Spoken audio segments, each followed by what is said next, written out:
Man United has been served a major boost in their attempt to form the perfect dynamic modern midfield duo. Forget about Busquets, Xavi and Iniesta. Don't tell me it's Casemiro, Modric and Kroos. The real deal in the modern game is Neves, Kobe and Bruno. And guess what?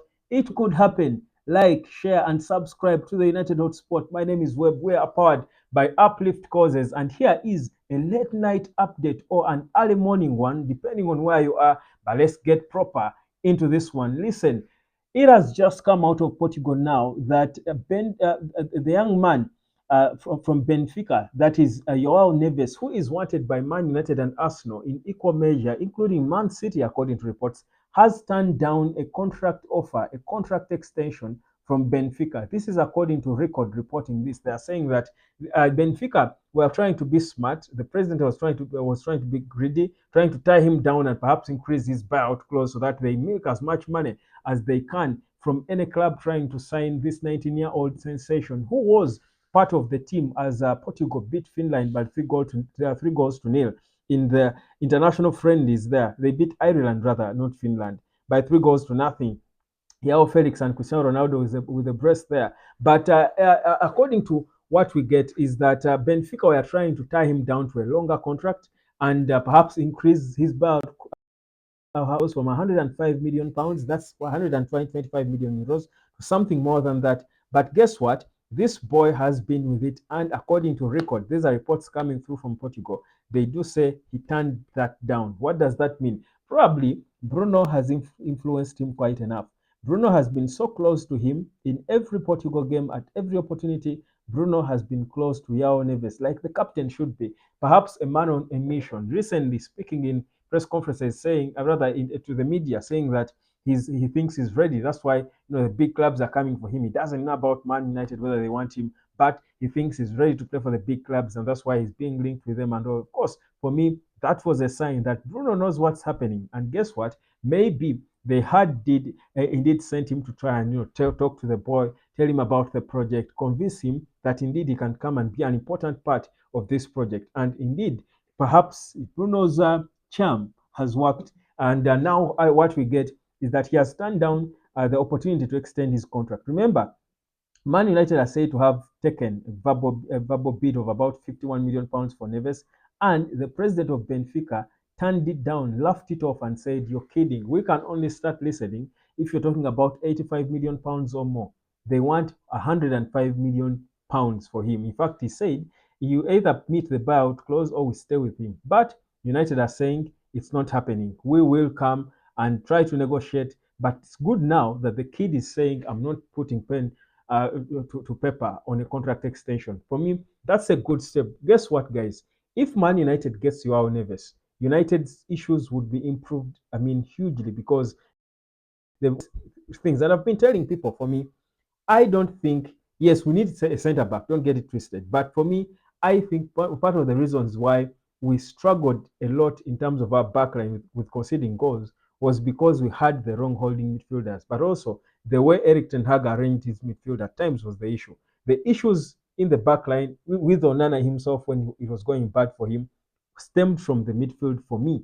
And if you have a solid world class holding midfielder, certainly we will do better. So for me, having Kobe, Neves, and Bruno up top, Kobe and Neves either playing as either side of each other. I would personally want Kobe to be the 10 and Bruno playing on one side of Neves, have play two holding midfielders. Or if Eric Ten Hag wants to play with his one holding midfielder, his single pivot, Neves sitting, and Kobe and Bruno playing as the two number eights. Trust you me, Manchester United will have a different midfield, an extremely competitive midfield. And this is exactly what we are trying to achieve. So already for me, this is, I think, good progress. Probably there has been a bit of contact with his representatives, talking to Manchester United. And now that Eric Ten Hag is believed to be back and Carrington, perhaps this is the things he's doing. Perhaps this is what they are working on with Ineos. This is the progress I've been talking about going on at Manchester United. We've been stuck so much and focused on Eric Ten Hag and whether or not he's leaving. Yet work is being done and we are not giving it enough attention. For me, this cannot be a result of nothing being done at Man United. This update can only come because there has been work being done by people who are sure they are part of the project. So for me, this is big, significant progress. And I honestly look at if you look at Joao Neves plays, and this is the beauty about him. He's a different number. I've seen people debating about him, talking about his height and Kobe's height. Saying they're not tall. You don't realize Kobe is I think six something. I think he makes six. Of course, Joao is a bit shorter. I think Joao Neves is maybe 5'8" or thereabout. Let me try to check his height just to be sure. I think he's 1.74 meters. Then Kobe is because people are worrying about the height of our midfield. Kobe is 1.75, so they're not the tallest, but I think for me the things they can do with the ball are the most important. Kobe is 5'9", so Neves is like 5'8". For me, the things these kids can do with the ball, because look at N'Golo Kante. N'Golo Kante was at some point the best number 6 in the world, but he's not tall. Casemiro is not tall when he was the best number 6 in the world. He's not tall, is he? So I think the height thing is a bit overrated. And of course, people can say in the Premier League you need a bit of height, but I will refer you to N'Golo Kante. I'll refer you to the best holding midfielders. I think with the exception of Patrick Vieira. Uh, who else? The exciting holding midfielders we saw in football. Let me see what their height was. Of course, Gilberto Silva was 1 point. Gilberto Silva was 6'1". That's a bit tall, but I don't think the size of a player is so important in football lately. I don't think it is, because the best players shock you. They are short. They have got a low center of gravity.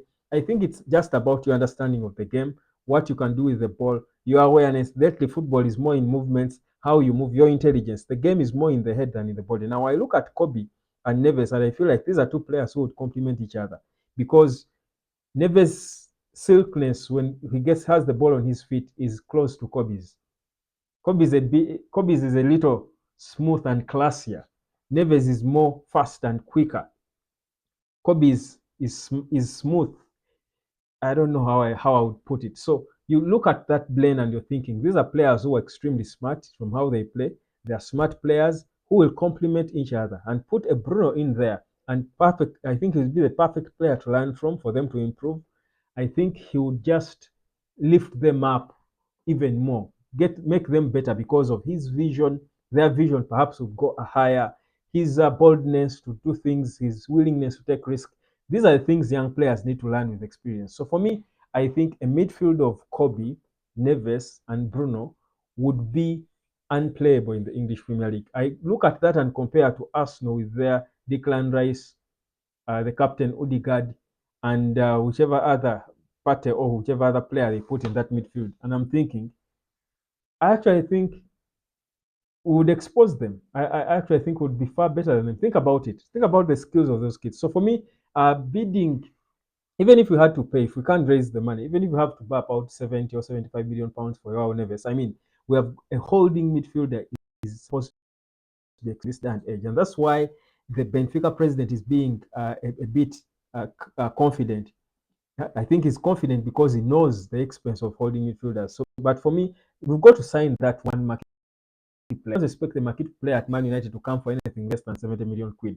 If we can raise the money, Joao Neves is the guy. I like the fact that he's ready to move. Question is, where does he want to go? We have the advantage, but I saw him close to Cristiano Ronaldo. Ronaldo doesn't like Ten Hag.